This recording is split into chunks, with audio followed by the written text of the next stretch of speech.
Assalamualaikum warahmatullahi wabarakatuh.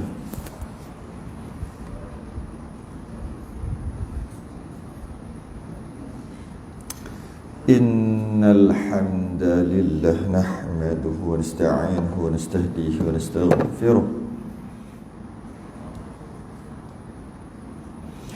wa na'udzu billahi min shururi anfusina wa min sayyiati a'malina. May yahdihillahu fala mudilla lahu wa man yudlil fala hadiya lahu. Asyhadu an la ilaha illallah wahdahu la syarika lahu. Asyhadu anna sayyidina Muhammadan 'abduhu wa rasuluhu. Allahumma salli wa sallim wa barik ala sayyidina Muhammadin al-fatih lima ughliqa wal khatim lima sabaqa nasir al-haqq bil haqq wal hadi ila siratikal mustaqim. Sallallahu alaihi wa ala alihi wa ashabihi haqqa qadrihi wa miqdarihi al-azim. Allahumma nawwir bil kitabi basri wa atliq bi lisani wa shrah bi sadri. Ista'mil bihi jasadi bihawlik quwwatika fa innahu la hawla wa la quwwata illa bika. Subhanaka la ilma lana illa ma 'allamtana innaka antal alimul hakim. Wa la hawla wa la quwwata illa billahil aliyyil azim.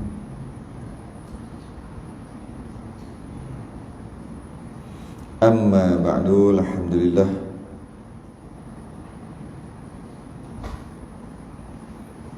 kita sambung kitab Musalli, muka surat 34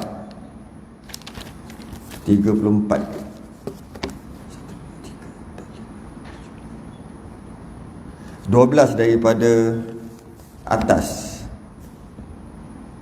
Rumi muka surat 140. Tak ni kan? 140.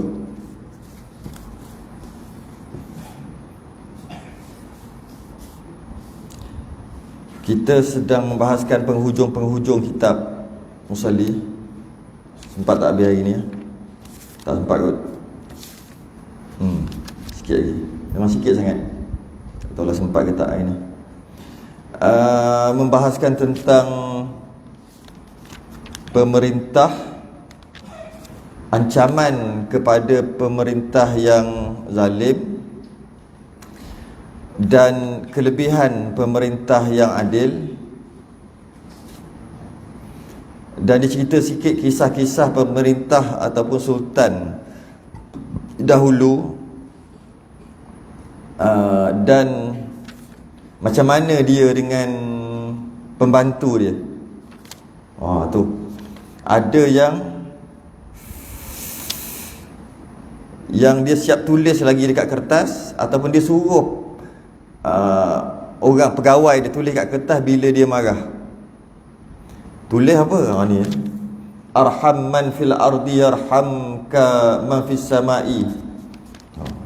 Arhamil muslimina wa khafil mauta wa dhkuril akhirah dan sebagainya. Itu yang kita bahas lepas lah. Macam tu sekali. Dia nak suruh pegawai dia tu ingatkan dia bila dia marah. Ingatkan dia bahawasanya dia akan mati, dia mestikan berlaku adil dan sebagainya. Hebat ni orang dulu. Lepas tu kita berhentilah dekat kisah Iskandar. Kemudian kisah Al-Walid. Tu last lah. Cerita tentang, kalau kita tengok muka surat 138 tu, 138 tu kan. Dan dikata orang apabila tiada meramaikan raja di dalam kerajaannya dengan insaf, niscaya binasa negerinya dengan maksiat. Dan datang seorang Yahudi bagi Abdul Malik bin Marwan. Abdul Malik bin Marwan ni khalifah ni. Selepas Abdul Malik bin Marwan, selepas khalifah yang 4. Tu dia punya kedudukan. Berapa ni? Rasanya 60 ataupun 50-60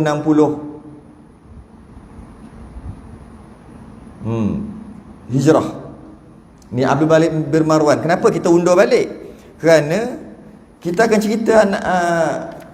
cerita selepas pada tu. Jadi kita tengok balik yang ke belakang. Kita akan cerita pemerintah atau khalifah selepas dia. Jadi dia ada kena-mengena muka surat 140 tu.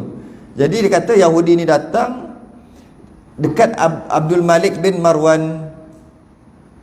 Dia datang, Yahudi ni datang. Perkataan berlaku cerita tu lah, bahawasanya Yahudi tadi kena zalim. Dia kata, hai Amirul Mukminin, sekarang ni aku kena zalim, tolong aku. Dia tak peduli kan, dia berpaling. Akhir sekali dia kata, hai Amirul Mukminin, kami dapat, ni orang Yahudi, di dalam Taurat yang diturunkan atas kalimullah Musa, bahawa imam tiada sewiya bersekutu pada menzalimkan seseorang, maka diangkat kepadanya. Lepas tu dia kata, dalam Taurat, Yahudi ni kata, dalam Taurat ada menyebut kalau imam, iaitu pemerintah, yang tak peduli dengan kezaliman yang berlaku, tak peduli, maka dengan pemerintah tu sendiri nanti akan dikira zalim juga. Lepas tu kata Abdul Malik akan maka tak kala mendengar Abdul Malik akan perkataannya, maka terkejut Abdul Malik ni. Kisah tentang Yahudi tu, akhir sekali dikembalikan hak-hak Yahudi. Okay. Ni cerita Abdul Malik ni, saya tak sempat nak cek dia tahun berapa, rasa tahun 50-60 Abdul Malik bin Marwan. Tapi dia selepas khalifah yang 4 tu lah, lepas Sayyidina Ali, lepas beberapa lepas pada tu, rasanya 50 hijrah. Okay. Dah tahu cerita Abdul Malik bin Marwan ni siapa, dia Amirul Mukminin lah, khalifah waktu tu. Kemudian orang hebat lah ni. Kemudian kat bawah tu, dia kata, kat bawah tu kata, dan kata Walid, Al-Walid ni, bahawasanya binasa rakyat dengan binasa wali. Walid ni siapa? Walid ni anak dia. Habis dah kat situ. Saya nak ulang sikit aja. Walid tu anak dia, yang mana anak dia mewarisi pemerintahan. Jadi kita dapat faham, pada permulaan pemilihan khalifah secara undi lah, kita kata secara undian permulaan. Sebab Nabi tak tentu siapa. Nabi wafat, kemudian nak pilih siapa, Sayyidina Abu Bakar ke Sayyidina Umar kan, secara pemilihan. Lepas dah pilih Sayyidina Abu Bakar As-Siddiq, lepas tu khalifah yang kedua, pilih juga, pilih daripada ramai-ramai, mudah kata demokrasi lah, pilih. Kemudian yang ketiga, pilih juga khalifah yang ketiga, Uthman Al-Affan. Kemudian yang keempat, kemudian yang kelima, khalifah yang kelima. Selepas pada tu sampai kepada Abdul Malik bin Marwan, dia tak pilih dah, dia ikut keturunan. Ikut keturunan. Baru kita masuk cerita dia. Kalau tidak tak faham cerita apa ni, baru kita sambung.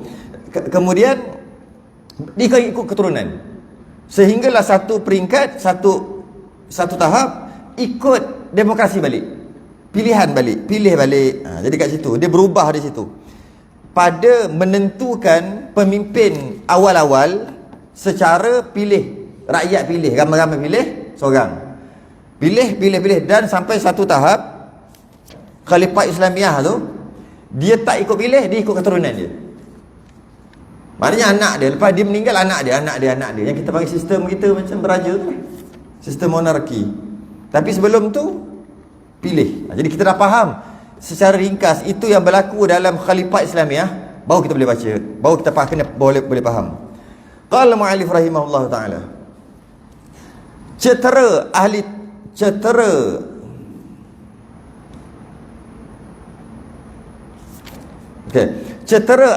at-tarikh, cerita ahli sejarah, ahli sejarah di dalam kitab mereka itu.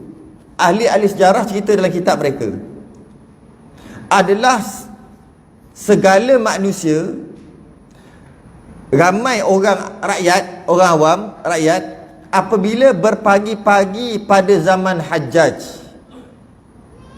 Hajjaj ni siapa pula? Hajjaj ni selepas zaman tu lah, ataupun ketika zaman siapa tadi? Abdul Malik bin Marwan. Zaman tu dia Bani Umayyah. Waktu ni Bani Umayyah. Pada zaman Hajjaj, maksudnya pada zaman Hajjaj memegang tampuk pemerintahan tapi sebagai gubernur aja. Hajjaj ni sebagai gubernur aja waktu tu. Dia kata pada zaman tu, bila ni kita nak bayangkan waktu tu mungkin 60, 70, 80 Hijrah. Tak sempat nak cek lah. Waktu tu, okay?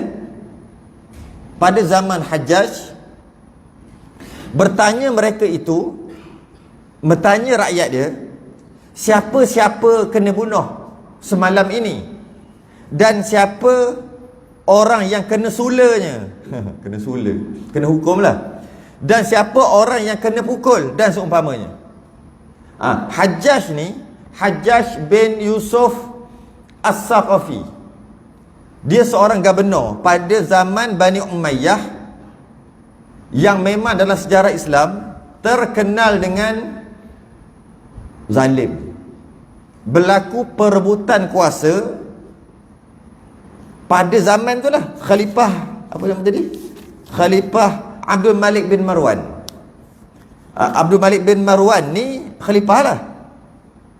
Hajjaj ni gubernur, dan dia nak merebut tampuk pemerintahan, merebut kuasa. Akhir sekali berlaku kepungan, serangan.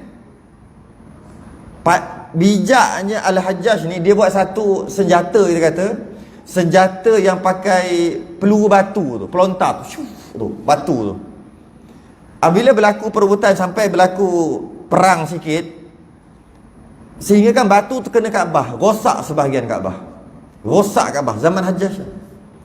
Kaabah rosak, lepas tu kena repair zaman ni. Menyebabkan akhir sekali Khalifah Abdul Malik bin Marwan dia terpaksa melantik Hajjaj sebagai gubernur. Barulah reda sikit perebutan kuasa tu. Tu dia kata Hajjaj zaman Abdul Malik bin Marwan, dia melantik Hajjaj sebagai gubernur.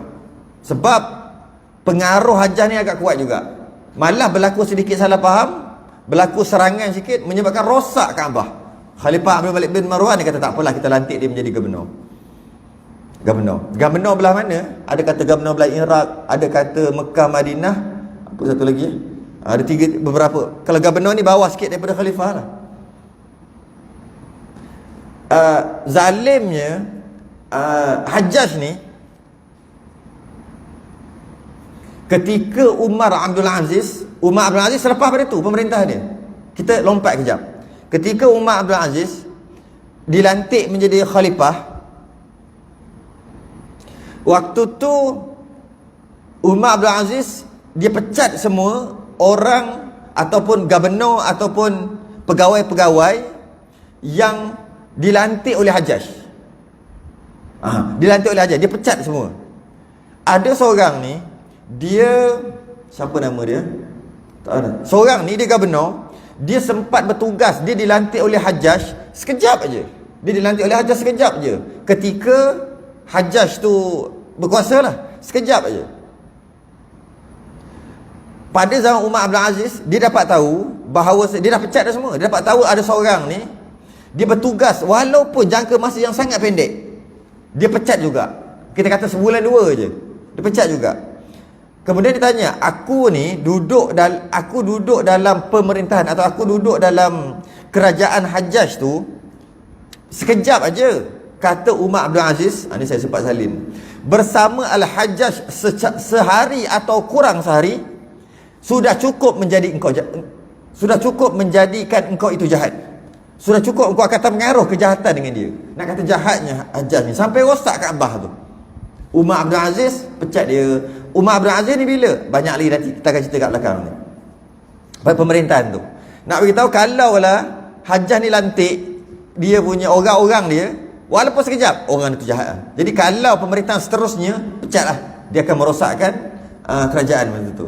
Waktu zaman Hajjaj. Jadi Hajjaj ni dia zalim, dia bunuh orang, dia sula orang, dia hukum orang tu, dia pukul orang dan seumpamanya. Dan ada pengikutnya. Oleh kerana Hajjaj seorang pemerintah yang zalim, rakyat waktu tu dia tak ada cerita pasal lain. Dia cerita orang tu salah, orang ni salah, orang ni salah, siapa kena tangkap, siapa kena sula, apa tu, siapa kena hukum, siapa kena bunuh. Cerita pasal tu aja. Dia nak bagi tahu kat sini, budaya hidup rakyat berdasarkan raja. Apa raja dia pentingkan, raja atau pemerintah dia pentingkan, itulah rakyat akan bercakap. Tu je nak bagi tahu. Jadi zaman Hajjaj, orang dia bercakap, "Oi, hari ni siapa pula kena? Siapa pula kena hukum? Ni siapa pula kena tangkap? Ni siapa pula kena penjara?" Dia cerita pasal tu aje. Dia tu, itu geng ni patut pun kena tangkap. Cerita pasal tu je. Cerita pasal kekuasaan saja. Cerita pasal sibuk nak cari pengaruh dalam pemerintahan. Sibuk itu je cari. Kau kenal tak orang ni? Kau ada kabel tak? Kau ada kabel tak? Tu je cerita je. Sebab apa? Sebab orang besar dia, pemerintah dia gitu. Maka rakyatnya pun jadi gitu. Walaupun sebelum tu mungkin rakyat tu baik, tapi oleh kena pemerintah macam tu, rakyat pun akan cerita pasal tu je. Tak ada cerita pasal lain. Dia kata gitu. Malah zaman tu masing-masing mencari pengaruh. Masing-masing cari orang besar sikit, nak dapat projek, mudah kata tu lah. Nak dapat projek, nak biarkan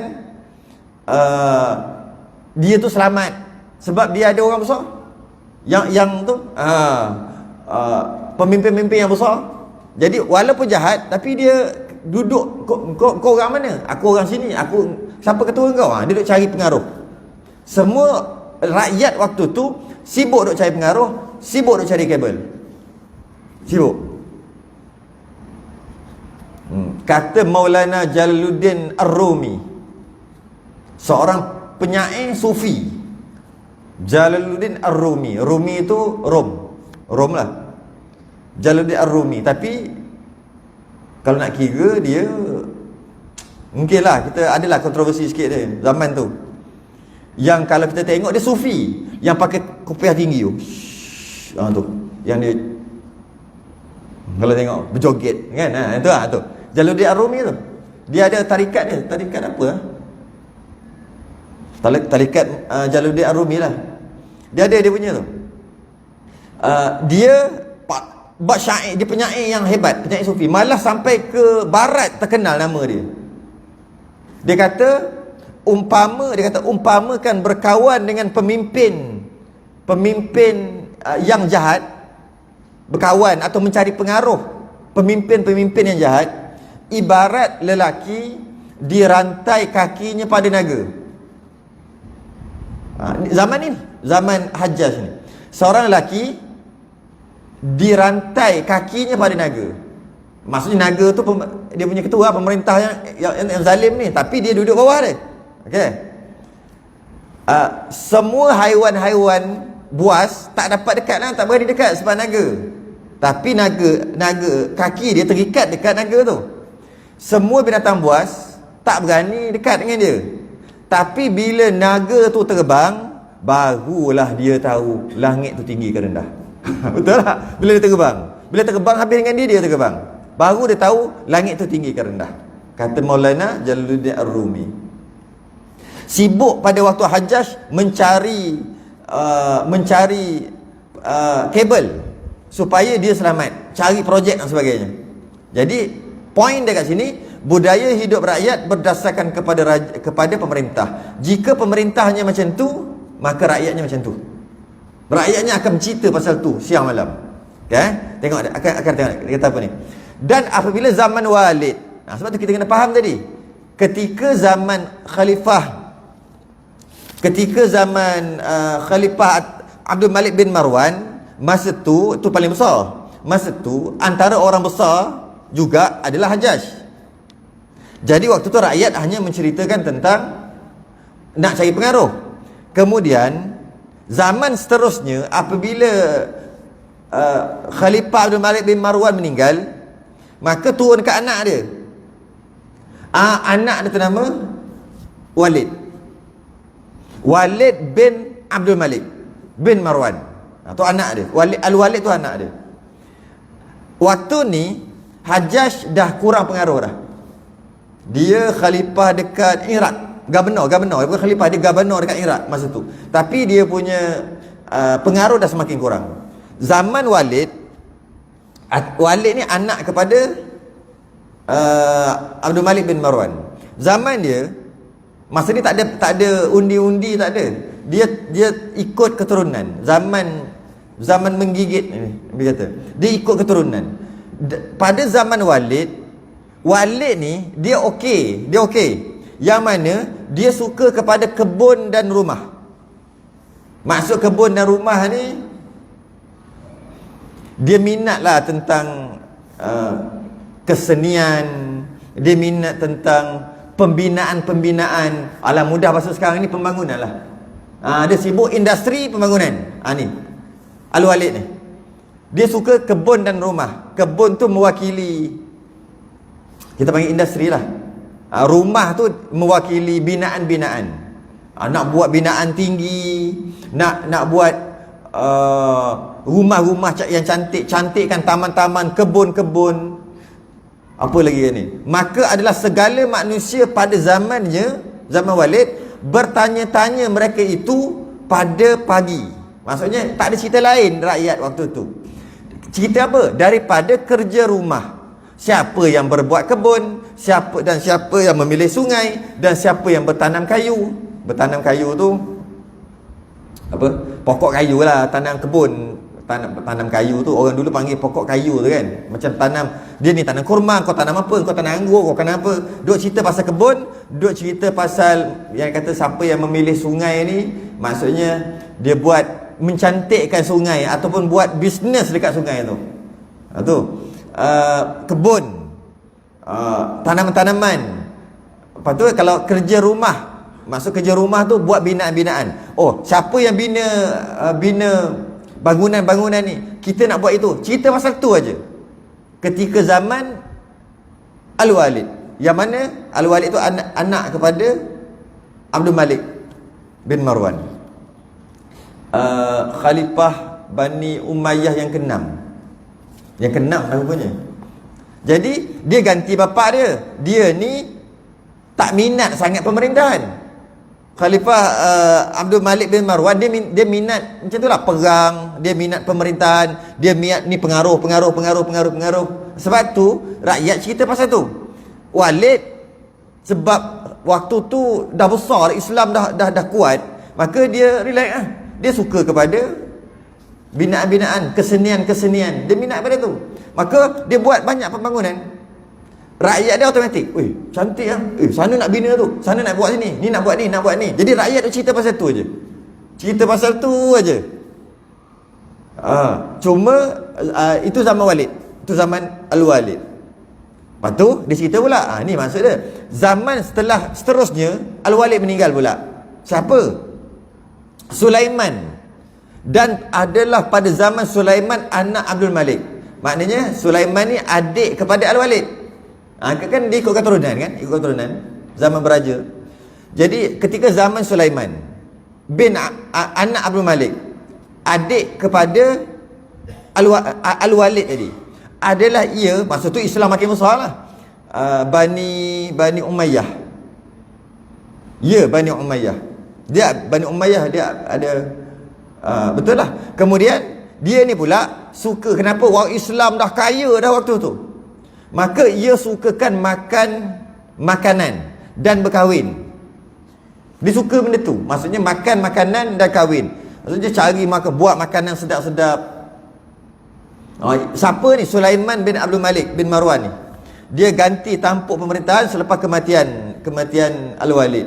Dia suka hiburan lah, mudah kita sekarang kata ni. Makanan dan berkahwin tu, dia maksudnya dia sukakan hiburan, sukan ke, suka makan minum yang sedap-sedap.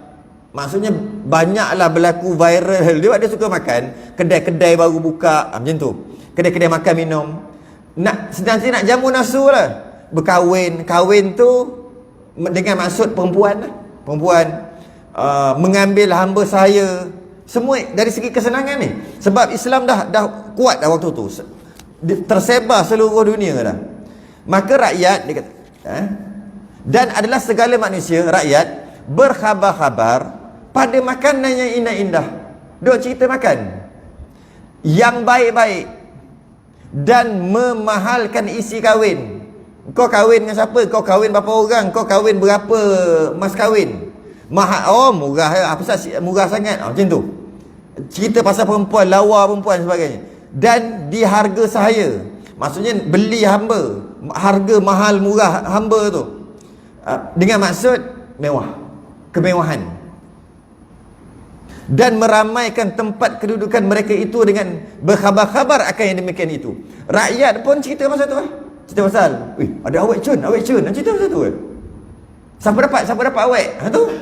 Gitu. Sebab pemerintah dia suka benda tu, rakyat akan cerita pasal tu, rakyat akan ikut. Engkau hamba kau ada berapa orang? Dia mengumpul harta. Cerita pasal perempuan. Makan minum kat mana viral, kat sini viral. Menjamu nafsu aja. Cerita jamu nafsu aja. Kalau kita perhati, sekarang macam tu lah. Ni kan. Kalau ada viral tempat sedap-sedap, jauh pun sanggup pergi. Pergi makan je pun. Makan kan sedap sangat pun. Biasa viral ni bukan sedap sangat pun. Makan kot telinga sekarang. Makan kot telinga. Macam ni makan kot telinga. Dengar. Oh sedap. Orang makan dulu, orang rasa kat lidah sedap, rasa sedap. Sekarang makan kot telinga. Makan kot mata. Makan kot mata je ni. Orang makan kot mulut. Sekarang ni tak. Makan kot telinga, makan kot mata. Makan kot mata tengok, viral mana? Pergi ramai-ramai. Kaya kejap orang tu. Pasal biasa je ni. Makan kot telinga, dengar. Situ viral. Sama macam dulu ni. Sama. Jamu nafsu. Bila pemerintah duk jamu nafsu mereka, rakyat pun akan jamu nafsu juga. Makan, fashion, tempat percutian, duk viral benda tu. Tak salah kalau kena. Kalau makan tu tak salah, fashion tak salah, pergi cuti tak salah. Bukan kita tengok daripada satu sudut yang salah, tak. Nak bagi tahu jamu nafsu lah. Jamu nafsu. Bila sebut jamu nafsu, masih lagi tak salah. Yang salah kalau berzina apa semua salah lah. Tapi dia nak cerita, oleh kerana Islam berkembang waktu zaman Sulaiman, maka waktu tu dah kaya-raya, dah kuat Islam, maka nak fikir apa lagi? Zaman sebelum tu mungkin tak kuat sangat. Sekarang dah kuat, dah tersebar, orang semua dah respect, dah takut, orang kafir pun dah takut, semua dah respect. Jadi nak buat apa lagi jamu nafsu lah. Habis tu pemerintah yang ada ni kita kuat kan. Itu yang dia jamu nafsu tu. Jamu nafsu lah. Nanti nak bunyi jamu nafsu ni bunyi macam salah pula. Salah lah dari segi adabnya, asyik jamu nafsu aja, tapi bukan masuk dosa. Makan tak berdosa pun, viral makan tak berdosa pun. Cuma kalau kita pelik, pergi berapa 300 km semata-mata nak makan, tak pelik lah, dan tak berdosa pun. Cuma apa benda nak makan sampai pergi 300 km patah balik, makan pergi kemaman sarapan. Apa benda ni? Tapi berdosa? Tak berdosa. Cuma faham lah kan? Nanti kata tak boleh ke makan? Bukan tak boleh makan, kemaman pergi sarapan. Jeng, dia pergi sarapan dekat mana? Kemaman. Kita dengar Kemaman tu Terengganu lah tu.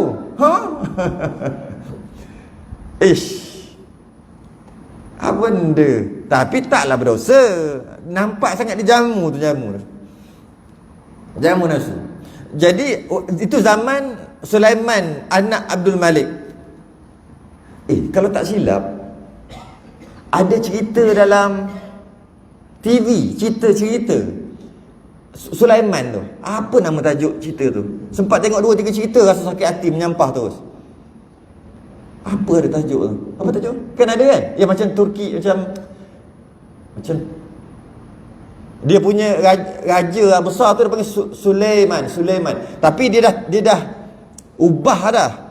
Dia dah reka. Dia kata Raja Sulaiman tu ramai isteri, ramai gundik, berebut. Lepas tu isteri-isteri dia dedah aurat apa sebagainya. Tu melampau lah dia buat cerita tu. Apa nama cerita tu? Aduh, tengok jap dalam ni. Tak tengok dalam komen, orang pun tak tengok juga ke cerita ke, diorang tengok cerita Korea je diorang ni. Korea, Hindustan. Ada satu cerita tu pernah tengok dulu. Apa nama tu cerita tu? Tapi memang apa nama? Tajuk dia tu tajuk orang putih tajuk dia. Allah hai. Seorang diorang tak nak tengok, diorang ni semua tengok. Apa ada tajuk? Tak ingat dah. Jadi ada diceritakan, dikisahkan, nak bagi tahu zaman tu makmurnya, kaya rayanya, sehingga kan dibuat cerita. Tu ada orang cakap tu, magnificent century. Tu. Apa maksud magnificent century? Century yang masyhur waktu tu. Kena betul lah tu. Itulah dia. Magnificent tu. Itulah, betul lah. Ada juga.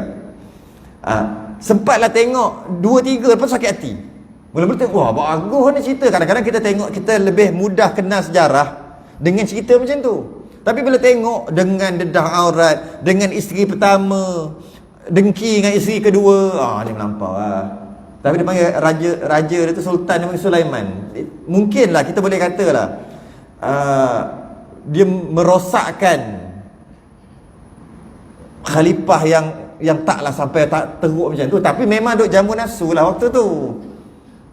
Cuma taklah sampai kalau tengok cerita, tak tahulah cakap. Bila dengar, kenapa tak asal tengok cerita ni sakit hati Rupanya kita faham memang benar begitu, tapi dia lebih-lebihkan. Ada gundik ni, bergaduh dengan gundik ni, Raja Sulaiman ni, itulah. Cerita tu sangat melampau. Tu ada orang. Jadi abad yang hebat waktu tu, satu waktu yang sangat hebat, zaman Sulaiman bin Malik lah. Tu lah cerita dia. Cuma dia melampau-lampaukan cerita tu aja. Maknanya bukan sejarah yang sebenar, tapi kalau kita nak tengok, memang mereka jamu nafsu. Cuma janganlah sampai kita kata sampai buat sampai macam tu sekali. Sebab itu adalah pemerintah Islam, Khalifah Islamiah. Jadi kita tengok, bila kalau dalam cerita tu pun sama, bila raja dia sibuk dengan hiburan, sibuk dengan dia kata apa macam ni, perempuan dan sebagainya, kahwin dan sebagainya, makanan yang indah-indah, yang baik-baik, pakaian baik-baik, maka waktu tu rakyat dia semua begitu. Semua cerita ikut pemerintah. Tu. Ketika zaman Sulaiman ni lah, dia melantik Umar Abdul Aziz sebagai Menteri Kanan. Masa ni dia lantik lah Umar Abdul Aziz, khalifah yang kelima lah kita kata, kalau ikut. Masa ni dia lantik lah, tapi dia cuma jadi menteri atau Menteri Kanan. Dia jadi gitu, Menteri Kanan waktu ni. Habis cerita pasal Sulaiman ni. Dan tatkala zaman Umar bin Abdul Aziz, kenapa dia kata zaman Umar Abdul Aziz? Kerana tak seperti Khalifah Umayyah yang sebelum, yang mana raja dia, pemerintah tu, tampuk pemerintahan diambil daripada keturunan. Yang ni mati adik dia, lepas tu anak dia, anak semua. Tapi Umar ibn Abdul Aziz bukan anak kepada Abdul Malik bin Marwan, bukan anak kepada Abdul Malik. Sedangkan sebelum tu, khalifah sebelum tu semua anak Abdul Malik. Kenapa tiba-tiba anak Abdul Aziz ni? Abdul Aziz ni siapa? Umar bin Abdul Aziz. Lepas pada tu, Abdul Aziz ni ada berlaku sedikit tentangan apabila khalifah waktu tu Sulaiman, dia lantik Umar Abdul Aziz untuk jadi khalifah. Dia tak ikut keturunan dah. Itu yang jadi penentangan. Sepatutnya adik ikut keturunan lah, keturunan Abdul Malik ni. Tapi tiba-tiba masih lagi dalam keturunan, tapi dia jenis melalui lantikan, bukan melalui keturunan. Maka berlaku penentangan sikit waktu tu, sekejap. Yang mana siapa ni? Abdul Aziz ni siapa? Abdul Aziz ni adik-beradik. Adik ke abang? Adik-beradik lah. Adik-beradik Abdul Malik. Abdul Malik ni adik-beradik. Antara adik-beradik dia adalah Abdul Aziz. Abdul Aziz ni ada anak. Anak dia lah Umar Abdul Aziz. yang jadi khalifah yang menggantikan ayah dia, Abdul Malik ni kan anak dia, Al-Walid lah, Sulaiman lah, tu semua anak. Bila sampai dekat Sulaiman, dia pergi lantik sepupu dia lah, kan? Tu sepupu kan. Abdul Malik dia ada adik-beradik, Abdul Aziz. Abdul Malik ada anak ni lah Al-Walid apa itu cerita tadi, Sulaiman apa semua. Kemudian dia lantik Umar bin Abdul Aziz. Yalah betul lah, sepupu lah. Dia pergi lantik sepupu dia, masih lagi dalam keturunan, tapi dia tak ikut keturunan ni sebab dia tengok semua dah jahanam, tak layak untuk memimpin dia punya tu. Jadi macam mana dia lantik orang lain tu pun sepupu dia juga, masih lagi dalam Umayyah lagi, Bani Umayyah lagi, tapi sepupu. Maka berlaku sedikit penentangan waktu tu. Akhir sekali, panjang cerita tu, dipendekkan, akhir sekali semua terima Umar Abdul Aziz. Masa ni terkenal lah, Umar Abdul Aziz kan terkenal. Okey, apa Umar Abdul Aziz? Dan tak kala pada zaman Umar ibnu Abdul Aziz adalah segala manusia bertanya-tanya mereka itu, berapa engkau hafaz Al-Quran? Apa Quran berapa juzuk? Apa berapa ayat ni macam tu. Dan engkau hafaz wirid tiap malam. Engkau hafaz tu jaga tau. Hafaz tu bukan hafal. Hafaz ni jaga sebenarnya. Sebab tu panggil Al-Hafiz ni, mereka yang menjaga Al-Quran. Jaga. Tapi kalau bila sebut Al-Hafiz yang sebenar, dia maksud dia orang yang hafal hadis, bukan hafal Quran. Tapi kat Malaysia dia panggil Hafiz ni orang yang hafal Quran. Sebab kalaulah Hafiz, dia hafal hadis. Kerana Quran waktu asal dulu semua hafal Quran. Dia tak ada Al-Hafiz, Al-Hafiz tak ada. Semua orang hafal Quran. Bila semua hafal Quran, dia tak ada nama. Dia tu Al-Hafiz, tak ada. Dia hafal Quran, dia hafal Quran, dia tak heran. Jadi siapa yang hafal hadis, baru dia panggil Al-Hafiz. Mereka yang menjaga Quran dan hadis. Yang hafal Quran ni dia panggil Muqri. Tak faham tak Muqri? Al-Muqri. Biasa dengar nama ustaz ke apa, Al-Muqri. Hebat tu. Sebab dia tak banyak dalam Malaysia ni. Al-Hafiz ni ramai. Dia Al-Muqri tu dia punya jawatan. Dia punya bukan jawatan, dia punya gelaran Muqri. Kalau hafal Quran dia panggil Al-Muqri. Tapi tak apalah. Hafaz ni maksud hafiz yang menjaga Al-Quran. Maksudnya mereka yang kalau baca Quran dia hafal apa dan dia jaga Quran tu, dia jaga hafalan dia. Rakyat ni cerita pasal tu. Dan engkau hafaz wirid tiap malam, engkau jaga wirid, engkau hari ni berapa ribu, berapa puluh ribu, 20 ribu, hari ni berapa 30 ribu aku wirid. Tu dia jaga cerita pasal tu rakyat dia. Dan berapa si Anu hafaz kitab. Dia tu apa kitab, dah apa kitab apa, tu dah apa kitab apa, tu dah tulis kitab apa. Cerita pasal tu waktu tu. Dan berapa sehari ia membaca Quran, berapa ayat sehari dia tu baca. Semalam dia baca berapa juzuk dalam semayang. Cerita pasal tu aja. Dan berapa puasa daripada sebulan. Ini pasal sunat lah. Pasal Ramadan memang wajib lah. Berapa puasa? Dia Isnin Khamis cerita tu, cerita pasal puasa. Dan berapa yang demikian itu, dan cerita pasal-pasal tentang ibadah. Kenapa cerita pasal ibadah? Kan terkenal Umar Abdul Aziz tak pernah tinggal tahajud. Umar Abdul Aziz ni, dia kan suka sangat kepada ibadah. Sampai kepada satu tahap dia suruh semua dia punya rakyat dia ataupun tentera dia bangun, dia nak pilih, dia baca syarat-syarat siapa yang tak pernah tinggal jemaah setakat ni. Duduk, yang duduk tu maka dia tak boleh nak tak lantik lah. Nak jadi governor ke tak lantik. Dia kata siapa yang dia satu-satu, siapa yang jemaah, siapa yang masa subuh sembahyang, siapa yang last sekali panjang cerita dia. Siapa yang tak tinggal tahajud, semua duduk. Dia seorang yang berdiri tak tinggal tahajud. Maknanya Khalifah Umar bin Abdul Aziz dia suka pada ibadah. Maka rakyat dia cerita pasal tu lah.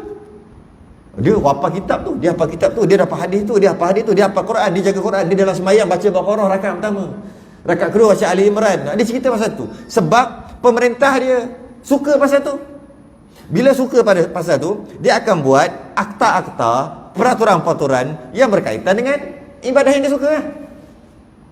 Dia akan buat jika kena tangkap bukan penjara, masuk penjara, tapi masuk penjara 5 tahun kerana salah. Tak kisahlah salah apa kan, 5 tahun penjara lepas dihukum. Kalau dia hafal Kalau 5 tahun. Kalau hafal Quran, lepas hafal Quran tu, lepas tebuk semua boleh jawab, keluar terus. Kalau 9 bulan 9 bulan. Kalau buat macam tu kat kita punya penjara agak-agak bagus tak? Bagus sangat-sangat. Kenapa tak buat? Kenalah pangkah saya nanti biar saya lantik saya biar naik. Tak pangkah kan macam mana? Panah ni hari ni panah nama jalur dia ni. Kalau buat undang-undang gitu, kenapa tak ada undang-undang gitu? Pemerintah atas tak fikir. Kenapa dia tak fikir? Dia suka ke baca Quran? Kalau dia suka begitu, dia buat je undang-undang tu. Bagi orang Islam lah, orang kafir, biar orang kafir ikutlah. Berapa jatuh hukuman, ikutlah. Berkelakuan baik, dah tolak berapa setahun, berapa tahun kan? Kalau berkelakuan baik. Dan kalau berkelakuan baik dan hafal Quran.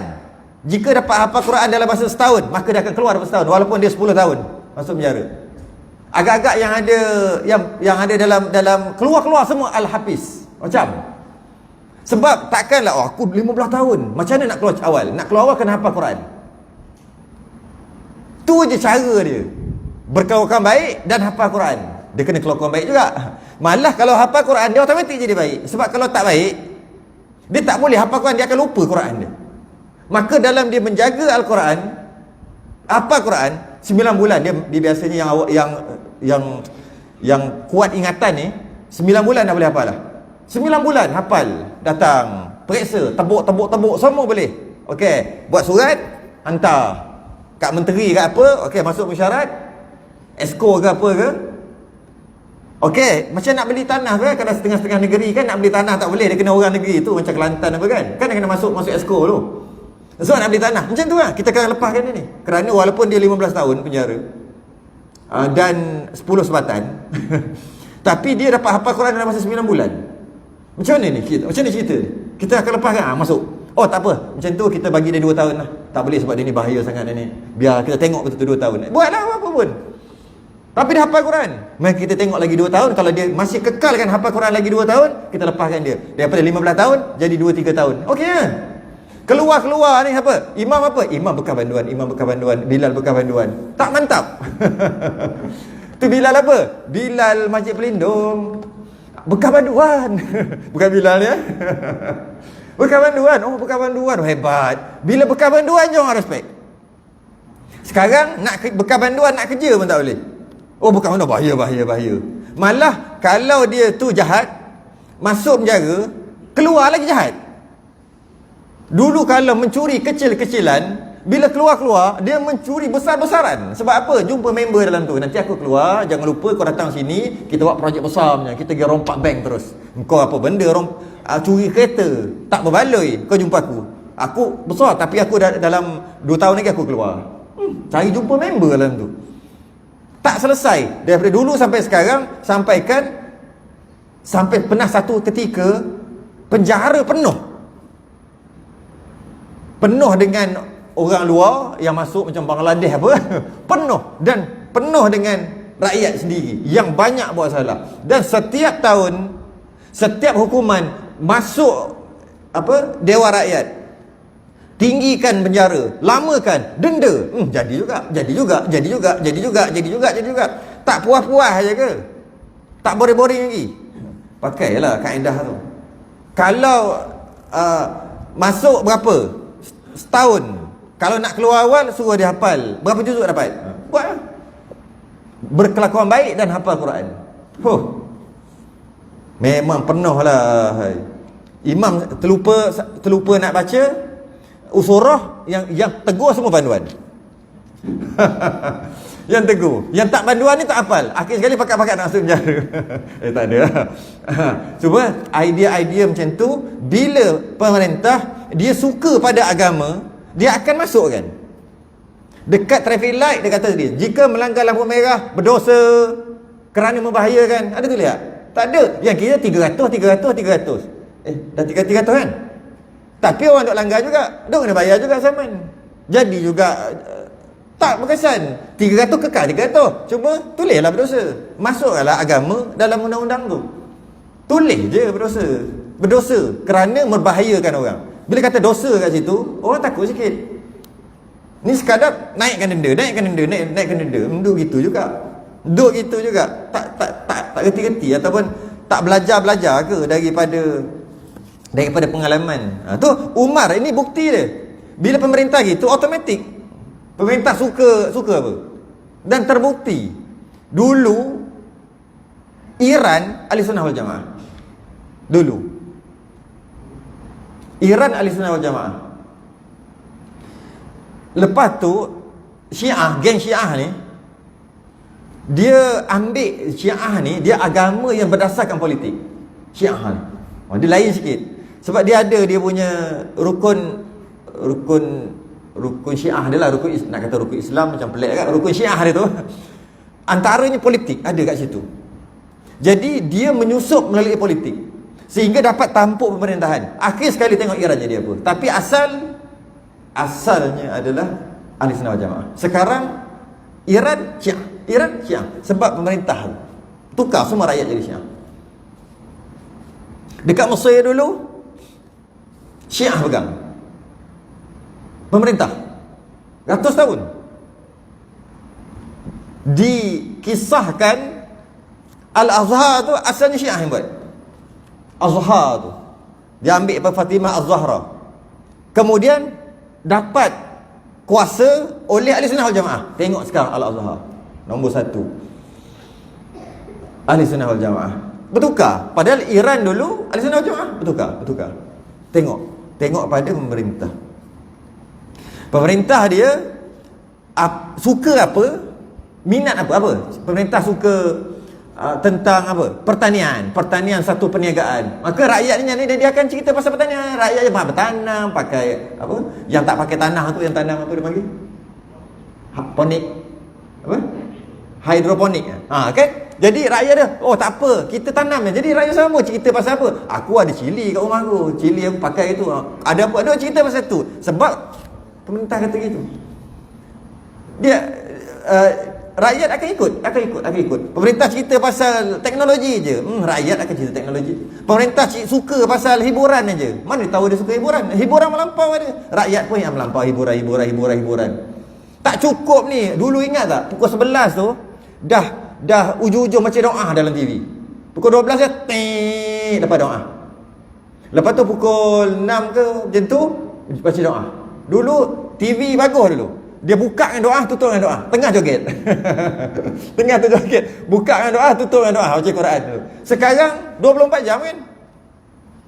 Bukan satu channel, berchannel-channel. Kenapa jadi gitu? Rakyat suka pada hiburan. Saya ingat lagi dululah. Budak-budak sekarang tak tahu. Dia kata, iya ke? Boring lah dulu. Boring lah. Pukul 11, pukul 12 dah tak ada cerita dah. Dah berita dunia dah apa dah. Budak-budak tak suka tengok dah. Pukul 12 habis. Sekarang dah tak ada dah yang bulat tu. Siapa ingat lagi? Yang bulat. Apa benda tu, TV bulat tu. Lepas tu ada petak tu. Nak sebut apa benda tu yang bulat tu. Lepas tu lihat RTM ke TV3 ke ada. Betul bunyi tut tu. Sekarang ada bunyi tut. Tak ada dah bunyi tut tu. Orang tak tahu dah budak-budak sekarang ni. Nak bagi tahu dulu, tak, hiburan ada tapi taklah sampai melampau. Sekarang melampau. Ada satu channel tu namanya channel gelak. Saya istilahkan channel gelak. Kalau nak gelak, buka channel tu. Buka, lepas gelak.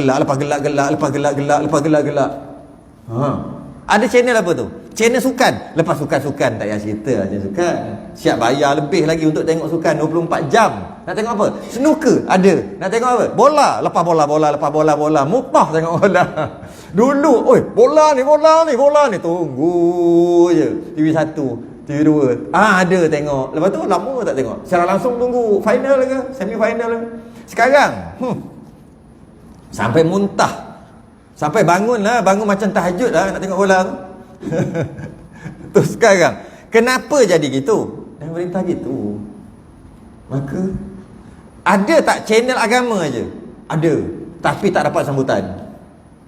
Sebab channel agama ada 1-2 je. Maka terpaksa nak bagi dapat sambutan, diselit dengan hiburan juga. Kena ada cerita juga.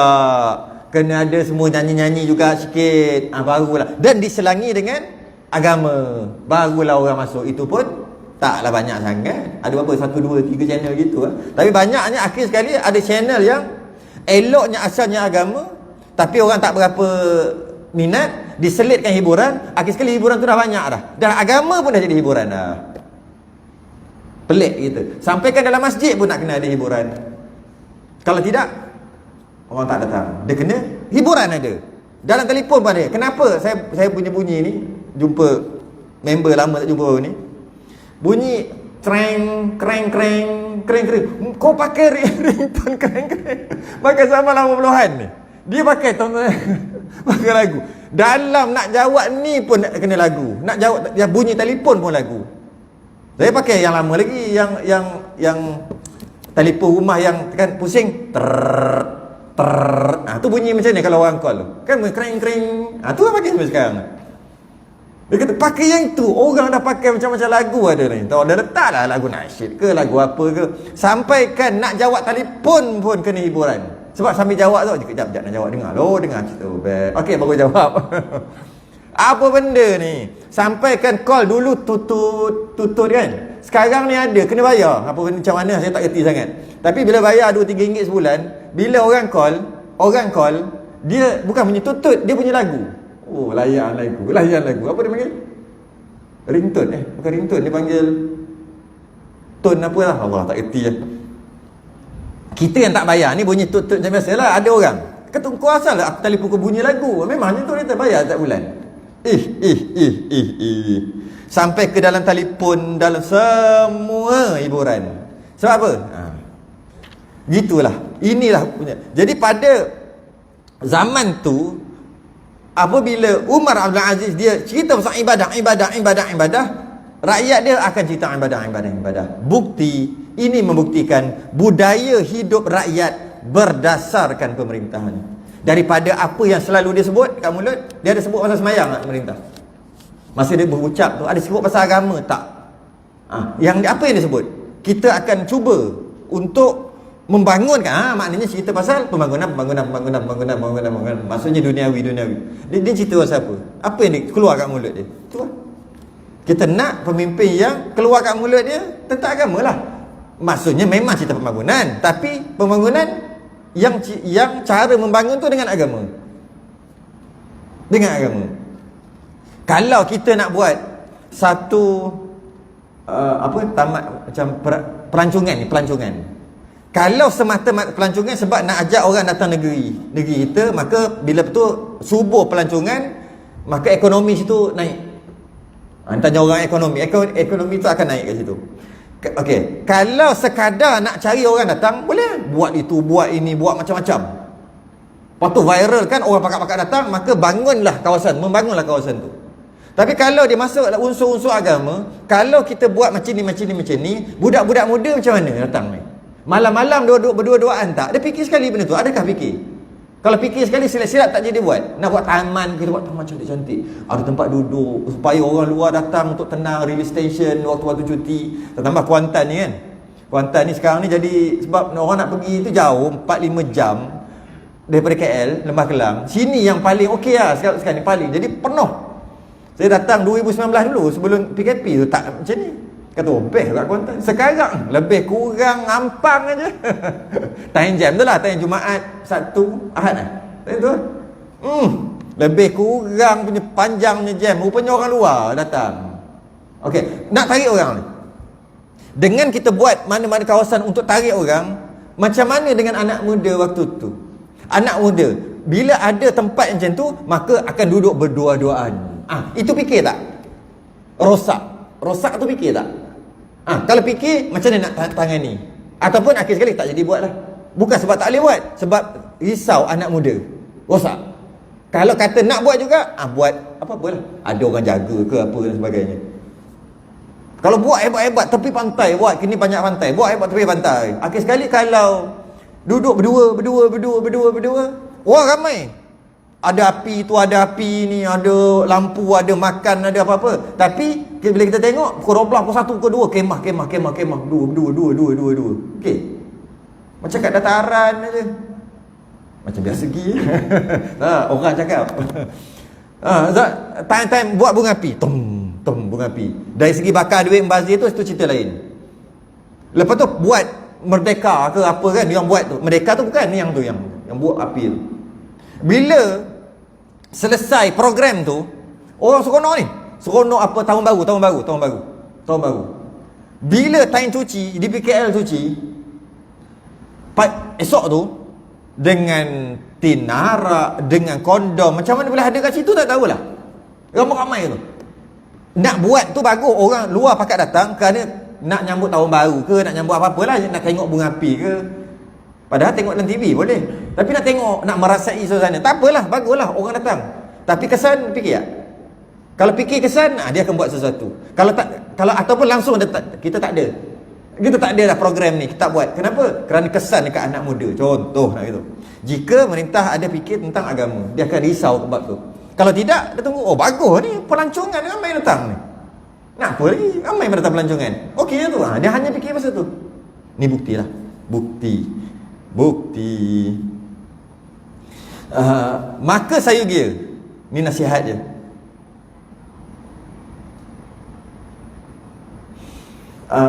Maka sayugia. Ni nasihat dia. Kan saya dah sebut sebelum ni, pemimpin pemerintah ataupun sultan yang suruh Syekh Daud buat kitab yang berkaitan dengan solat tapi lebih kepada tasawuf. Maka Syekh Daud tulis kitab Musalli tu. Tapi pandainya Syekh Daud ni, dia nak menegur atau nak memperingatkan sultan tu, mesti nak kena peringatan. Dia tulis kat belakang. Sebab tu ada tiba-tiba je pasal ni. Ini dia nak nasihat. Nasihat. Maka sayugia bagi raja-raja, maka sayugia, maka hendaklah, maka seeloknya. Sayugia ni banyak mana istilahnya. Sayugia ni kalau bahasa Arab dia panggil yambari. Dia banyak mana. Dia boleh kata makna sayugia ni makna wajib. Boleh juga tengok pada ayat tu. Sayugia ni boleh juga dibawa maksud seeloknya, semoleknya, sebaiknya. Dia tengok ayat lah. Kadang-kadang sayugia tu wajib. Jadi wajib. Jadi sayugia wajib lah kan. Atau boleh kita kata secara umum, maka hendaklah, gitu kan. Hendaklah bagi raja-raja, bagi pemerintah. Dia cuma sebut raja, tapi bukan maksud raja betul-betul raja aja. Apa-apa pemerintah lah, menteri ke apa, raja lah tu. Bagi raja-raja adalah ia atas jalan sahabat. Kena ikut sahabat, macam sahabat dia kata. Dan salafus soleh 300 tahun pertama, 300 tahun hijrah yang pertama, kena ikut macam mereka. Ikut macam mereka. Yang dahulu-dahulu, yang salihin, ikut yang soleh-soleh. Ridwanullah alaihim ajma'in, semuanya mudah-mudahan Allah meridai mereka. Dan mengikut dengan mereka pada perbuatannya. Macam mana dia hidup zaman sahabat dulu dengan zaman salafus soleh. Macam mana dia hidup? Pemerintah ni, pemerintah macam mana pemerintah hidup? Kena follow mereka atas perkataannya. Dia cakap pasal apa, kena follow mereka. Yang baik-baik dia katakan, yang salihin tu. Dan kelakuannya, macam mana perangai mereka, baik ke tak baik, macam mana perangai, ikut mereka. Maka orang yang menyalahi pada yang demikian itu, tak ikut para sahabat dan para salafus soleh 300 hijrah yang pertama tu, kalau tak ikut, tiada mustahil, yakni tiada jauh daripada binasanya. Maksudnya kalau tak ikut mereka, pemerintah tak ikut mereka, maka binasalah negara tu. Maksud binasa ni maksud rosak lah. Bukan maksud rosak lah. Rosaklah rakyatnya apabila tak ikut zaman salafus soleh dulu dan para sahabat. Macam mana kehidupan mereka? Adakah dengan mereka ada jawatan, rumah jadi besar sekali. Jawatan besar, rumah pun besar. Sedangkan kalau kita tengok gaji dengan rumah tu tak logik. Tak logik. Besarnya rumah, macam mana boleh tu? Gaji tu je. Dengan jawatan tu banyak pula dia boleh cari makan dengan cara jawatan. Dengan cara dapat jawatan, dapat cari makan lebih. Dengan cara tu. Dia kata jangan macam tu. Sebab kalau Sayyidina Abu Bakar As-Siddiq lepas dilantik menjadi khalifah, masih lagi nak kena pergi pasar untuk jual baju, untuk jual pakaian. Sehinggalah Sayyidina Umar Al-Khattab, dia kata tak boleh ni. Kalau kau duk sibuk duk jual, tak boleh. Aku perlu, ada mulut-mulut yang perlu aku suap. Isteri dia, anak-anak. engkau khalifah besar.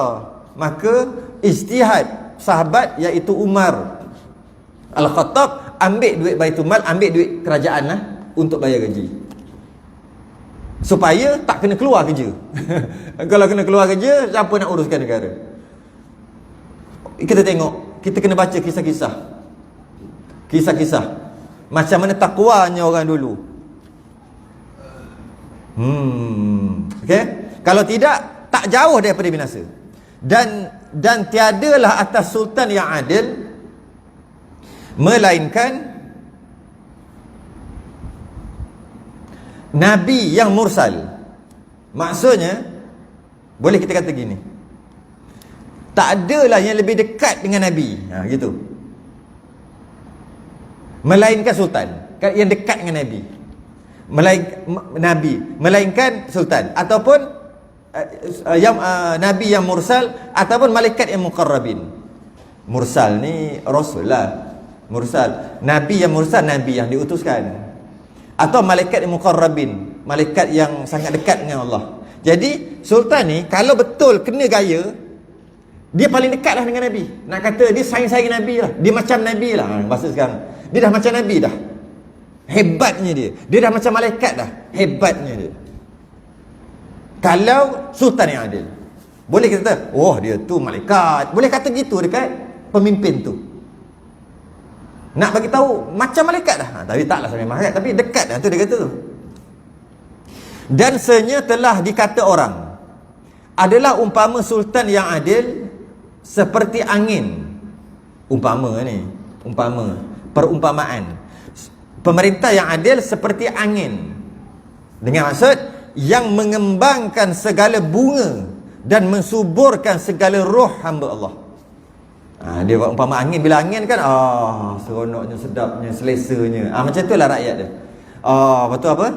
Bunga kan, bunga kembang. Begitulah iman rakyat akan kembang dengan pemerintah yang adil.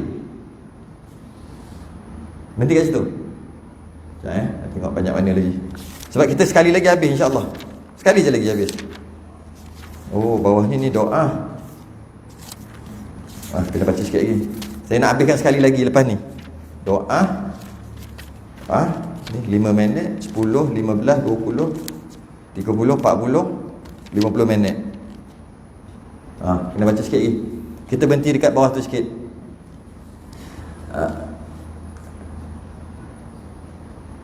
Okey, ni last yang terakhir.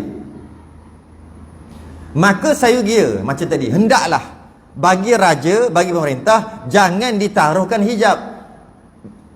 Jadi kesakitan orang yang kena zalim daripada masuk mengadu. Janganlah dia kata pemerintah ni ada hijab. Hijab ni macam ada, tak boleh ke cakap ni Jangan ada. Kalau nak jumpa dia, kena payah nak jumpa dia. Ada hijab, ada sekatan, tak boleh jumpa. Kalau nak jumpa kena gini. Sepatutnya tak boleh gitu, dia kata. Nanti dia kisahkan kat orang ni. Menyebabkan orang yang kena zalim, orang rakyat yang bermasalah, nak settlekan masalah dia tak boleh. Sebab nak jumpa tak boleh. Bila tak boleh jumpa, macam mana nak mengadu? Gitu. Cuma kalau dalam konteks negara kita, dia ada pembantu. Pemerintah besar, dia ada pembantu dia. Kalau semua nak pergi kat yang besar tu, dia seorang aja. Kalau seorang, macam tu lah. Maka dia ada dia punya pembantu. Jabatan apa? Jabatan ni pula dia ada dia punya bawah. Kita jumpa yang tu lah. Cuma pastikan pergi lah sampai ke atas. Ni kita cerita tak pergi pun sampai atas. Dekat dia je, tak mau lah. Cerita kat dalam kampung tu aja, tak pergi lah sampai ke atas. Dia lah masalah. Kalau maksudnya pemerintah dia mesti pastikan sampai ke atas. Sebab sepatutnya dia yang kena terima. Dia tak boleh ada hijab, dia tak boleh ada sekatan. Tapi teruklah dia kalau nak jumpa juta-juta orang dekat hari. Kalau juta, satu negara ni. Jadi dia ada pembantu dia yang kita panggil jabatan tu. Pembantu dia ni akan ada pembantu kecil-kecil dekat taman ke, dekat daerah ke apa. Jadi yang ni dia akan bawa ke atas, yang ni akan bawa ke atas. Jadi jangan bagi sampai tersekat. Biar kita cakap dan dia akan sampai juga ke atas, supaya nak selesai ni. Rakyat ni kata, jangan gitu. Kalau tidak jadi kesakitan. Kata bagi pemerintah jangan ditaruhkan hijab. Maknanya orang tertentu je. Engkau siapa? Engkau bukan kroni aku. Kau tak boleh jumpa. Jadi macam tu. Tak nak gitu. Jadi kesakitan orang yang kena zalim. Maksudnya jadi orang rakyat yang masalah ni jadi sakit. Dia payah. Tak boleh nak jumpa. Tak boleh lah buat apalah kita ni. Daripada masuk mengadu. Nak mengadu tak boleh.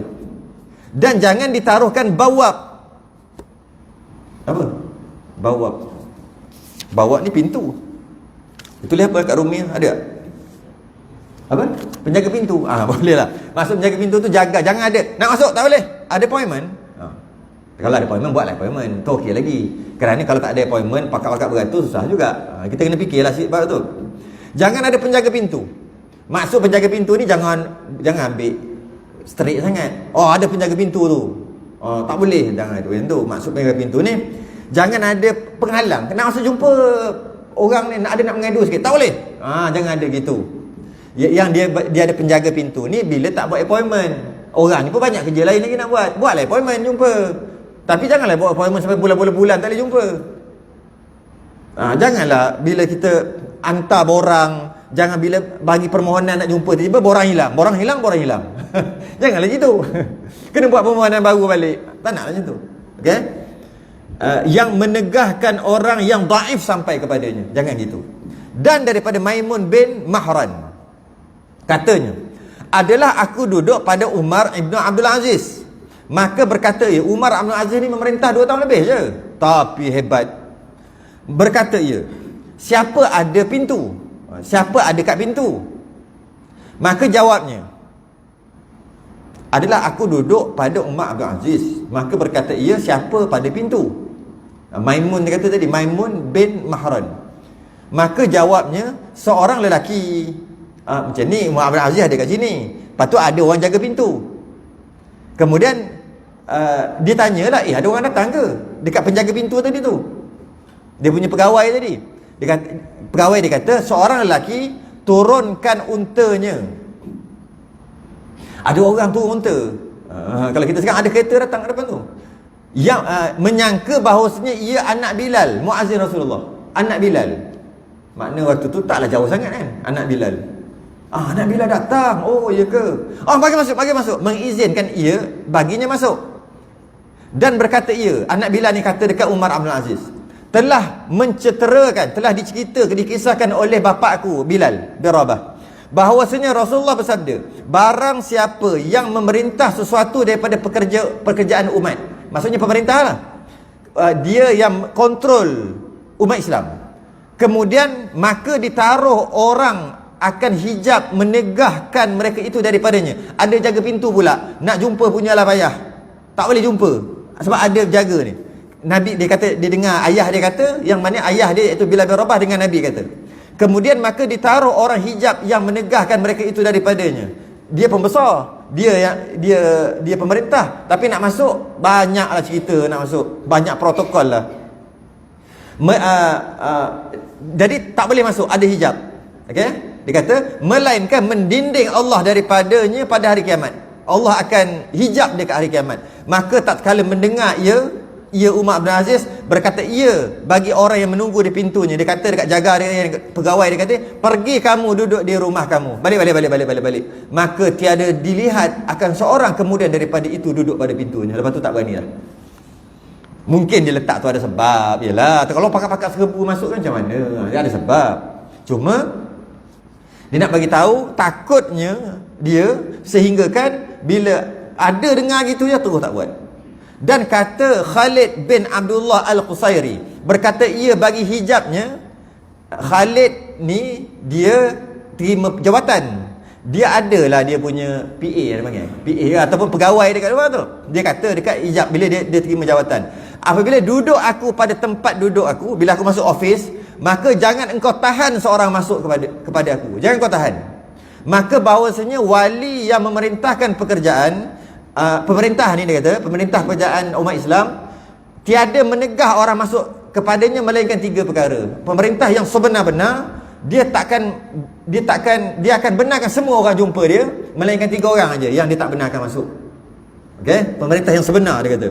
Dan engkau pun kena buat gitu juga, dia kata. Khalid ni kata, siapa ni? Orang dungu yang benci ia sertanya melihat atas orang dungu, orang buat hal lah, sini buat hal. Dia masuk, dia buat hal. Dah tahu dah jenis ni. Orang jenis buat hal. Maka orang macam ni tak apa, boleh larang dia masuk, boleh tahan dia masuk. Yang kedua, orang dungu yang benci ia sertanya melihat atas seorang atau pekerjaan yang pertama, atau pekerjaan yang syak atau jahat yang ditakut daripada bahawa dinyatakan kepada orang. Macam mana tu? Ataupun disyak dia ni buat masalah ni, dia bukan nak apa, dia buat masalah, maka orang macam ni boleh tahan. Yang ketiga, orang bakhil benci ia meminta-minta padanya sesuatu. Orang bakhil, kedekut. Yang macam ni, kalau nak jumpa pemerintah, tak payah pun tak apa. Orang bakhil, kedekut.